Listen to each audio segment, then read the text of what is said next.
Sean, welcome to the Investors Club podcast. Thank you, guys. Welcome. It's good How to be here. How we doing? Yeah, really good. So, in this episode, as Andy said on the intro, we want to cover the trade world because we're interested to know what's happened on that since Ukraine. We've had Brexit. Yeah. We've had obviously COVID.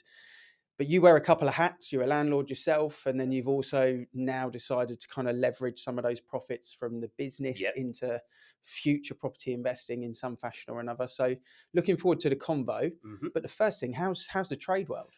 It's really good. I mean, we set the business up back in middle of COVID, and ironically, it came off the back of an idea off the back of a fag packet at the time. My brother-in-law and someone else that basically came from the trades, and we said, let's just get something going ourselves.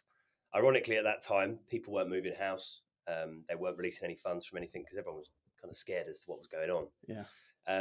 It took a good few years to get it off the ground, but what we kind of focused on is a really customer-centric business. The trades naturally is renowned for letting people down, not turning up on time. But our industry's got a rep, hasn't it, Andy? Yeah, it's quite similar. Yeah, it's almost the same, but just in the trades versus as agency. Yeah. And kind of what we've done to grow as we have is kind of focus on the customer. Ultimately, you're in these people's houses for like 4 to 12, 16 weeks. You become part of the family. And one of the biggest problems we've seen, is customers that end up selecting someone based on price only. Yeah. And then can't stand the trade that they've got. And ultimately, sometimes having called us to finish something off because they've had to get rid of someone or someone's taken the last paycheck and just not turned up. So it's... you don't think about that, actually, but we had our garden done and in the end, it took about 3.5 months. Yeah. But, the kids and all of us knew who was who. Yeah. In the end, you're making them sandwiches. You know which tea they want. Yeah. 100%. You become part of the family, and that's part of our kind of upsell when we speak to the customer at the beginning. If it's a case that we're not the cheapest, we know you want the best value for money, but that doesn't always come with having the lowest priced contractor. We're going to be effectively, like you say, an extension to the family for 4 to 16 weeks. Factor that in.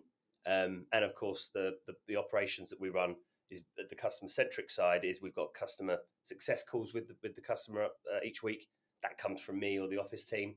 So there's a nice divide between the guys and girls that are on site versus the operations that are keeping things nice and slick for the customer. It's all about confidence for them. They're worried that you're going to disappear with their money or not do a good job or the house is going to fall down. Yeah, it's similar to what we have, when we manage properties as well. So if you have a landlord who trusts their investment with us to manage it compared to a landlord that may be a let-only landlord or just a rent collection service landlord. I'll give you an example. Last week or week before, we had a landlord who wanted to arrange everything himself, get his own electrician in. Apparently, he knew this electrician was.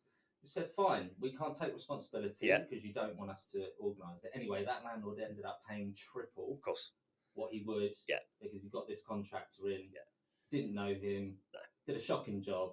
And you we had to get it rectified and get our own contract. Now you've got an undoing cost and a redoing cost and the time delay on getting it done for the tenant in the property. They say buy cheap, buy twice. buy twice. That's the thing is, it's so true, so relevant. Yeah, it is. So with Helix, what I'm interested to know with the business is, what about things like the doom and gloom that's out there in the media at the moment? No one's got any money, cost of living, blah, blah, blah. Obviously, materials must have gone up in that time frame. You obviously being a newer business experienced it in the lockdown fashion, but with Ukraine war and stuff like that, I guess materials started to kind of rocket, did they? Materials it's ironic you say what you said there.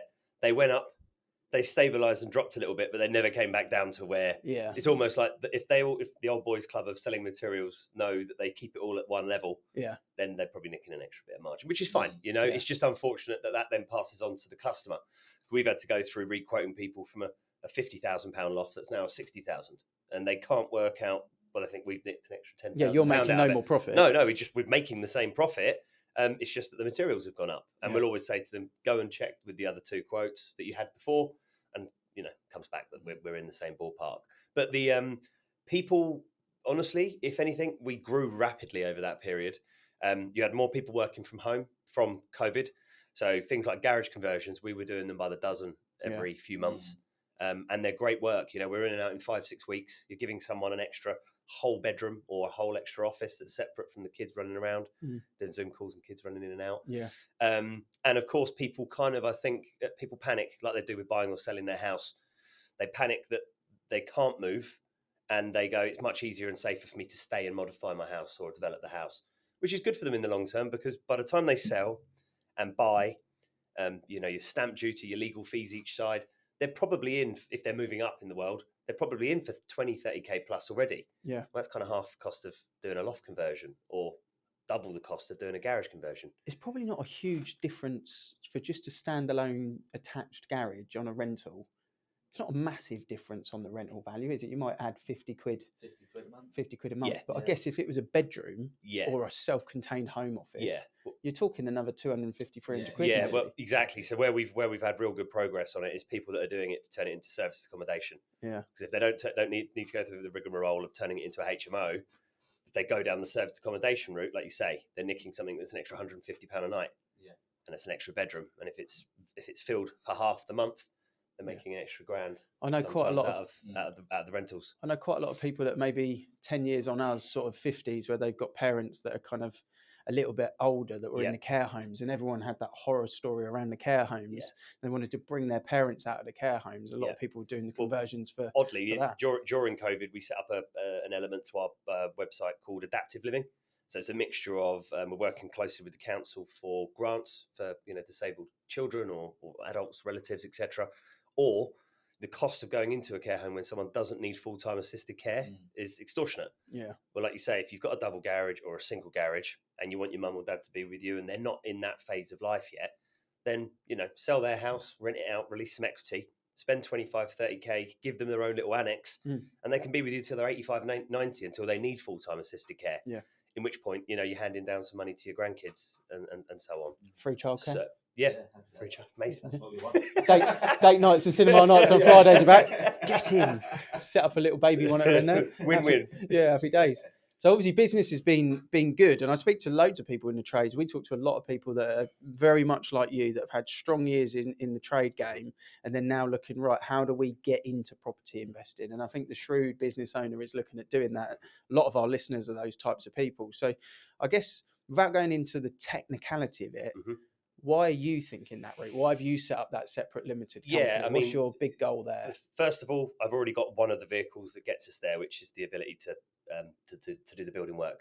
So I haven't got to worry about what people worry about with finding a builder to do a one-off build, and maybe it goes horribly wrong and you lose all your money because of a letdown from the trade side of things. Yeah, because they're your guys. Exactly. Of course, there's the part of passing on wealth to your family, and of course, and more to the point, I just really enjoy it. I've already got my couple of rental properties that I've built over the last 20 years. Getting onto something, doing some kind of build, renovate, that type of project for me is the next step into that. It's been held off over the last few years with the other businesses because I've been so caught up in those. Yeah. It seems like the natural progression for a lot of people, doesn't it? A lot of the investors we talk to, it's the natural progression. They want to get their hands dirty with like a sort of, but we talk about it with a keel a lot, don't we? When we talk about the burr, we were talking about it off camera the other day as well. Kind of buy, then refurb, refinance, rent, repeat. It is a common thing that I think the 2 years where the market was booming, it was quite difficult to do. Of course. But it's a different case scenario 100%. now. Yeah, we're seeing already in January, we're seeing a 15% increase in flow of new listings coming to the market. Buyers only increased demand of 5%. So there's a bit of a gap there.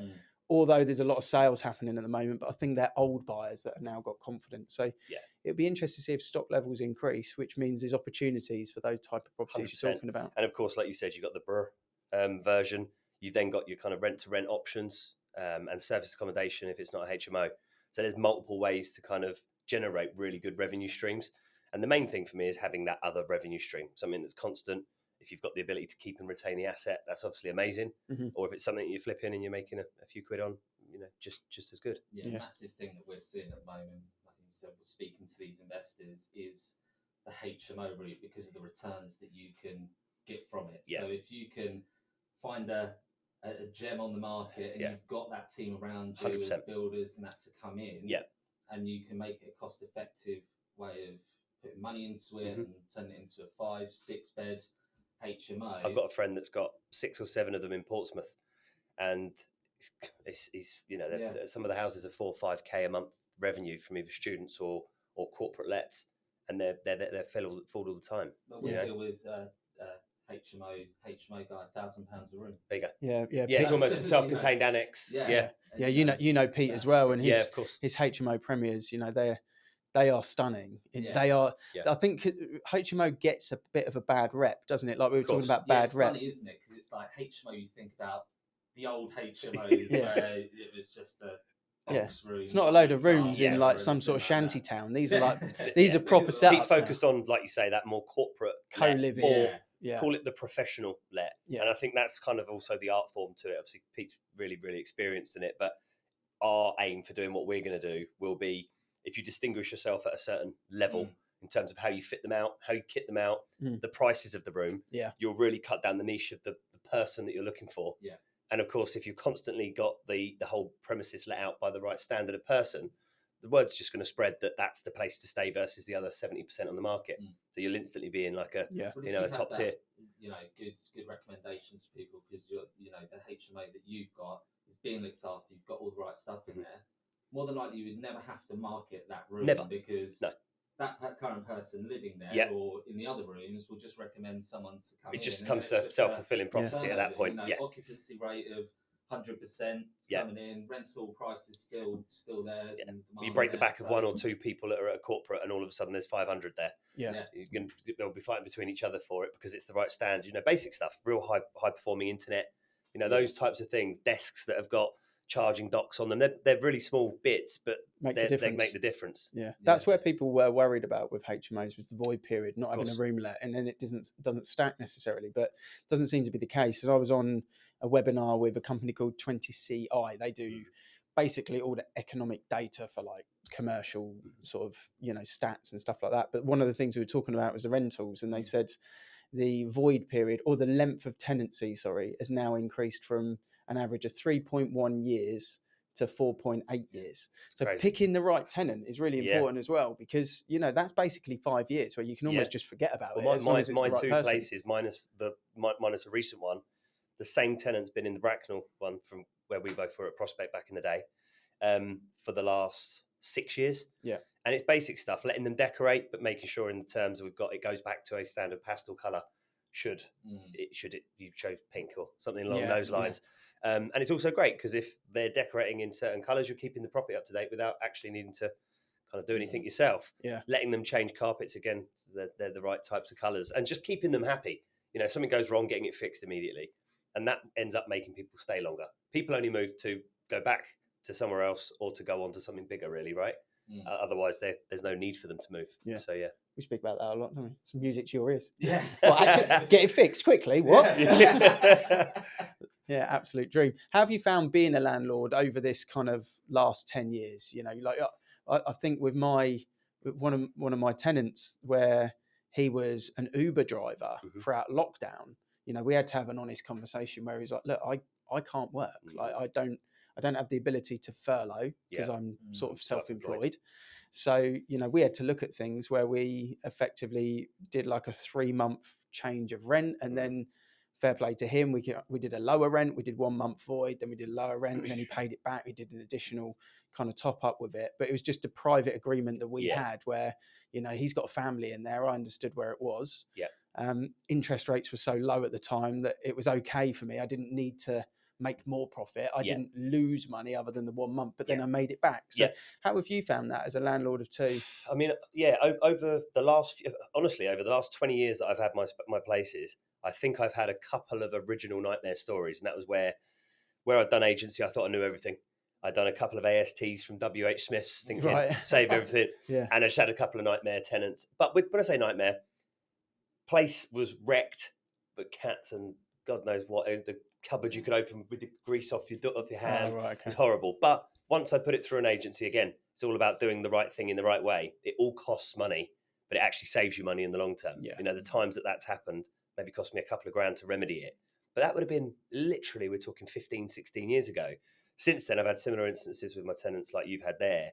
And it's just a case of the more you show you look after each other, you tend to get that reciprocated. And again, you might lose a few quid for 1 or 2 months, but then you maintain the tenant for an extra 3 years, which is just, there's just no It's just a no-brainer, right? Yeah. So no, over the whole period, honestly, it's been about looking after them and them looking after me, and that hasn't resulted in anything other than being a smooth process, really. Yeah. Very fortunate, probably. I know there's a lot of people out there that have had some nightmare instances, and mine came where I not tried to cut corners. I just tried to do everything to be, it's me, I can do everything. Yeah, if you're super efficient with the cost, sometimes it does backfire. 100%. We see that a lot, like your example there with the guy that got we had the one with the EICR where he got his own guy in. They said these are the problems. He didn't trust the guy. Then we had to get another one in, then fix the problems. You know, you can be too tight sometimes. 100%. And it backfires. Mine was just more the case of coming out of doing the agency piece for 2 or 3 years at the time.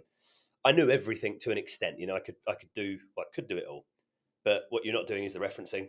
They know you're not doing the referencing because stupidly you've told them, and they know they haven't done one. Yeah. So you've made it too matey. You know, it's us together. And actually, if you get the wrong person, they know they've got the upper hand on you, and that's pretty much what happened in those instances. As soon as that happened, after maybe year 1 or 2, I've never not done it through an agency since. I think that's the service that you pay for, isn't 100%. it? You know, I've said it before, and I keep saying it, is that it's the communication between you and the tenant that gets that relationship off the ground and that continues it on throughout that tenancy. If there's no proper communication there, they're not going to listen to you. No. They're not going to care what you say. They're becoming more clued up with their rights, so they understand what they can take away with. Because it's publicised, isn't it? Exactly. You see the horror stories. And it's very tenant centric. You know, which cool. It is. It just means you need to be find the right tenant. Yeah. Because if you just take any person in, you're going to be asking for more trouble. Yeah. And be flexible with people. You know, like you had the flexibility with the guy that you mentioned a moment ago. When my rate was as low as it was last year, the rent was meant to go up probably by £200 because I hadn't put it up for a year or two. And they were like, "Look, please, can you not?" And I said, "Well, we'll meet in the middle." And I left that for 2 more years. You know, so again, they've now really appreciated that, and kind of that's been reciprocated the whole way through the agreement. Flexibility, and obviously, you know, looking after your investment as a landlord as well. You know, going round there for a cup of coffee or a cup of tea 100%. with a tenant, having a general conversation, house family, all of that sort of 100%. stuff, and then that builds the relationship. The amount of people that I speak to that are renting out properties that have not seen their property for probably 3 years, and they're doing everything themselves. They haven't got a clue what condition their property is in. No, exactly. So it's just crazy that if you do it that way, and it comes back to the cost that you pay compared to the investment that you've got. Well, why wouldn't you pay that extra cost, knowing that everything's covered and you haven't got to worry about it? Exactly that. Or at least you know it's the company that's looking after it for you. That's what they do. That's what they specialise in. So even if you haven't been around for a year, you've had your plumber around, your electrical guy around, your handyman round, and obviously that's also been fed back to you from that side as well. Sometimes landlords just don't get it. We had a landlord that we've been working with recently, and they said to me, "Yeah, my husband's just basically redecorated, redone everything. We just spent 12 grand, so it's practically brand new in there. So I don't need an inventory." And I was kind of like, that's even more reason to need one. You kind of missed the point with like spending 150 quid on an inventory after you just spent 12 grand. Well, that's the time I'd want an inventory. You know, if it's knackered inside, you'd be like, well, there's bumps and grumps everywhere. I'm going to refit it when they move out anyway. If it's brand new, I want the most detailed inventory ever. Because that's where I want it returned to in the next year. In the same, in the same standard, less wear and tear, basically. So, interested to know your plans around a limited business and kind of using that as a vehicle. A lot of people use it as a special purpose vehicle rather than doing it for yourself. You know, was there any kind of advice you had or any thoughts, or was that just the route you fancied? So this is a learning curve for me at the moment. So the limited company's already been set up. And of course that'll be the avenue I'll be taking it down. So it becomes an asset to the company as opposed to a personal asset to me. Yeah. There just seems to be more flexibility, and of course you're taxed fully now on the interest rate up to the rental rate. That doesn't apply in the avenue of going down a limited company asset. But then I've had other conversations with people saying, no, don't put it into a limited company, put it into a holding. You've got a holding company, there's another holding company. So I'm kind of learning on the job at the moment with which way we're going to go and which ones are the best for the option we choose. Yeah, I think you've got your rent to rent options work better in one versus your flips or your BRRs work better in the other. But I'll definitely not be doing any of them via a personal asset this time round. the ability to put things into trusts for your kids and so forth through the company The asset. tax efficiencies, obviously none of us are accountants here to lend advice, but the tax efficiencies now seem to be really penalised to a personal landlord. Even when you just look at the 3% additional and some of the other stuff that comes into it on stamp duty, but it is very difficult now that you've got that. And that kind of rollout, basically. The problem is as well, it's not like there's a limit of what is an investor. Like I've got my 3 places. I haven't got 30, but the same rule applies to someone with 300 houses as it does to me with 3. And that part I think is kind of a bit crazy. It should be a cut off of maybe 5 plus is it goes to here. When we've moved house, instead of the stamp duty being £6,000, it's been 25k just to move into our own personal home because I've got the other 2. So there's ways to work around that. Obviously, we're putting things into the limited company where that doesn't necessarily apply anymore. However, some of the taxes through the limited company are a little bit higher. You win and lose, but Yeah, I think they've got to look at it, haven't they, and come up with a solution, because they do need more landlords in the market. They need more supply there to meet the demand, and I think the only way that they're going to do that is if they offer incentives to landlords in regards to tax or something like that. There's been a lot more media coverage about it recently because we're coming up to obviously the budget. Even MPs are sort of putting their nose in it now, saying, right, this needs to happen if we want this to be done. I think that the stats are something like, even if they build the right amount of houses every year, it's 50 years from now to get it right, which means if people aren't going to buy enough houses, then I don't see why the investor route doesn't make it more appropriate. They're already leading the tenancy agreements to be very tenant-centric. Great, make them really secure for the tenant, but make it easier for tenants to have availability of properties by having investors to buy them, put them in the right conditions, have all the EPCs and what's the new things coming in, the energy rating and so forth by 2025, a C and above. That will incentivize people to spend more on the properties. If it happens. Andy's favourite subject. Talking about 2028 now. Okay, it seems even been scrapped for the minute. I can't see how by 2025 they implement it, because they're probably 80% of the properties in the UK that are below a C. It definitely won't be. It depends on the. There'll be a lot of offloading. It depends who comes in and what they do. It'd be interesting to see how it sort of flows. But I think with any, this podcast is around investing, and I think we've always seen and always will see, I believe, that if you want the secure wealth building product, service, business, whatever you want to call it, property just seems to be a much more stable asset in the UK, especially than when you're looking at all of the other methods, stock markets, cryptos, forex, whatever it may be. It's not as intricate as those. It's pretty simple. It always, my dad always said to me before I bought my first, put your money into bricks and mortar, it only goes one way. And over the years, I've had the ups and downs, but the downs have never been like crippling. They've just been annoying, wrong time where you can't remove any money or can't sell it now. It's always gone up. The property I bought 20 years ago has doubled, and I've had money out of it that's bought other property. So, that's the beauty of it. I think it's a generation thing as well. Us being older, we understand that property is probably the best investment because we're thinking about the long-term goals. As in the younger generation, quick it's wins. all crypto shares. How can I 10x that? Whiskey barrels. 48 hours. Whiskey barrels. It's like anything. I know about drinking it. I got something through the other day saying invest in whiskey and all that. I was like, oh, you must be in the same algorithm as me. Yes. 600% gains. I know. Not if you drink tax free, from what I've heard on it. Not if you're drinking it. There's no asset there. The problem. But and also I think the UK is just becoming much more of a tenanted scene like America is. And if that's the case, and it's inevitable that there are going to be more investors. So and we've got the space to do the build. You talk about the build issues there where we haven't built enough. We always use the stat that there is more land filled by golf courses in the UK than property. That's mental, isn't it? When you think about it. So there's loads of space to build into.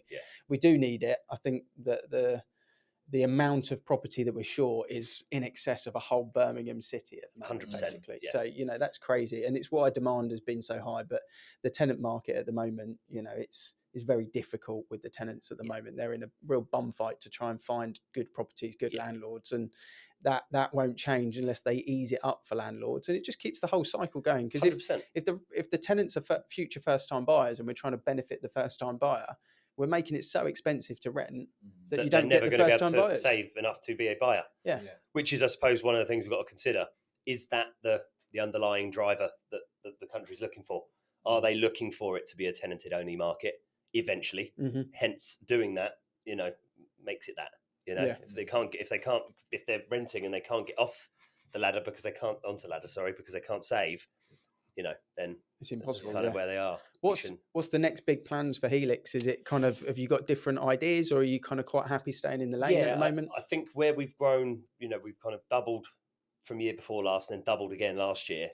And it all sounds like rainbows when you do that, but everything becomes a lot more complicated. Double the stress. Yeah, double the stress, double the teams, the bills go through the roof, and it ends up just becoming, for us at the moment, like a settling process to stick where we are.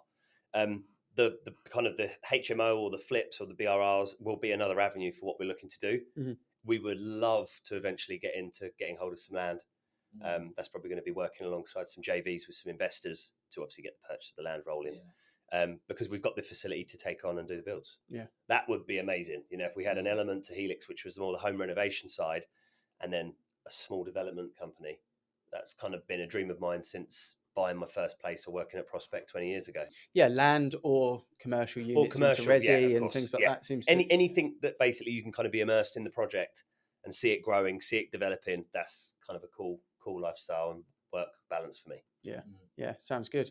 Well, wish you the best of luck with it. It's great to hear your story. We've been really keen to get people that are owning businesses in the trades that are looking to do exactly what you're looking to do. I think there's a lot of people out there that are, and there's probably a lot of people that will listen to this and probably gain a bit of confidence to say, well, look, yeah, if Sean's doing it, then 100%. Then why don't I? 100%. I think there is no bad bad the world time. needs it. Yeah, and there's no bad time to buy anything, I don't think. I know there's points where it's high, but it always goes higher. Yeah. So thanks for having me, guys. Yeah, appreciate you coming on. Awesome.